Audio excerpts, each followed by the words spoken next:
خبریں کھیل کے میدان سے۔ شورے آفاق ٹینس اسٹار دفاعی چیمپئن اور میگا ایونٹ کے ٹاپ سیڈر کارلوس اور روسی ٹینس اسٹار عالمی نمبر 1 3 ڈینیل میڈروف اور آندرے روبلوف کیرن خچنوف اور جینکسنز فاتحانہ آغاز کرتے ہوئے U S open tennis tournament میں مردوں کے سنگلز مقابلوں کے دوسرے راؤنڈ میں پہنچ گئے۔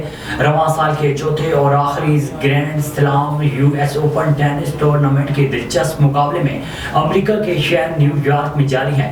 مین سنگلز مقابلوں کے ابتدائی راؤنڈ میں اسپین کے بین الاقوامی شورے آفاق ٹینس اسٹار دفاعی چیمپئن اور میگا ایونٹ کے ٹاپ سیڈر کارلوس الکراز شاندار کارکردگی کا مظاہرہ کرتے ہوئے دوسرے راؤنڈ میں ان کے جرمن حریف ڈومینک کو پہلے سیٹ میں 6-2 کی شکست کے بعد دوسرے سیٹ کے دوران جبکہ دفاعی چیمپئن کو 3-2 کی برتری تھی۔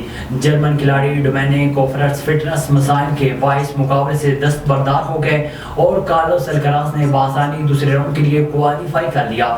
روسی ٹینس اسٹار عالمی نمبر 1 3 ڈینیل میڈروف سمیت روس کے ہی آندرے روبلوف اور کیرن خچنوف نے بھی ابتدائی راؤنڈ میں فتح حاصل کر لی۔ ورلڈ ایتھلیٹکس چیمپئن شپ میں جیولین تھرو کے مقابلے میں گولڈ میڈل جیتنے والے بھارتی کھلاڑی نیرج چوپڑا کی والدہ نے پاکستانی ایتھلیٹ ارشد ندیم کے سلور میڈل جیتنے پر خوشی کا اظہار کیا ہے۔ غیر ملکی میڈیا کے مطابق بھارتی صحافی نے نیرج چوپڑا کی والدہ سروئی دیوی سے سوال کیا کہ نیرج کے لیے ایک پاکستانی کو شکست دینا کتنی بڑی کامیابی ہے، جس پر نیرج کی والدہ نے کہا ہے کہ میں ارشد ندیم کے لیے سلور میڈل جیتنے پر خوش ہوں۔ میدان میں ملکوں کی کوئی تقسیم نہیں، تمام کھلاڑی برابر ہیں۔ نیرج چوپڑا کی والدہ نے کہا ہے کہ میدان میں جاؤ گے تو سارے کھلاڑی ہیں، کوئی نہ کوئی تو جیتے گا، پاکستان سے ہونا یا ہریانہ سے ہونا اس کی کوئی بات نہیں، میرے لیے خوشی کی بات ہے اور جو پاکستان سے جیتا ہے اس سے بھی خوش ہوں۔ اس سے قبل گولڈ میڈلسٹ نیرج چوپڑا نے پاکستانی کھلاڑی ارشد ندیم کی تصویر کی بھی تعریف کی اور ان کے ساتھ تصاویر بھی بنائی۔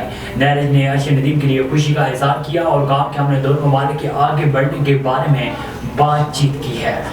میگا ایونٹ ایشیا کپ کا میدان آج سے ملتان میں سجے گا۔ افتتاحی میچ میں پاکستان اور نیپال کی ٹیمیں مد مقابل آئیں گی۔ پاکستان کی میزبانی میں ایشیا کپ کرکٹ ٹورنامنٹ کے 16ویں ایڈیشن کا باقاعدہ آغاز آج سے ملتان میں ہوگا۔ پاکستان نے ایونٹ کے حوالے سے تیاریاں مکمل کر لی ہیں۔ ٹورنامنٹ کے افتتاحی میچ میں قومی ٹیم بابر اعظم کی قیادت میں آج نیپال کے مد مقابل ہوں گی۔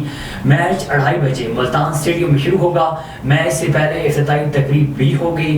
نیپال کی ٹیم پہلی بار ایشیا کپ کھیلے گی جبکہ قومی ٹیم تیسری بار ٹائٹل جیتنے کا عزم لے کر میدان میں اترے گی۔ دونوں ٹیموں نے میچ سے قبل بیٹنگ، بالنگ اور فیلڈنگ کی بھرپور مشقیں کی ہیں۔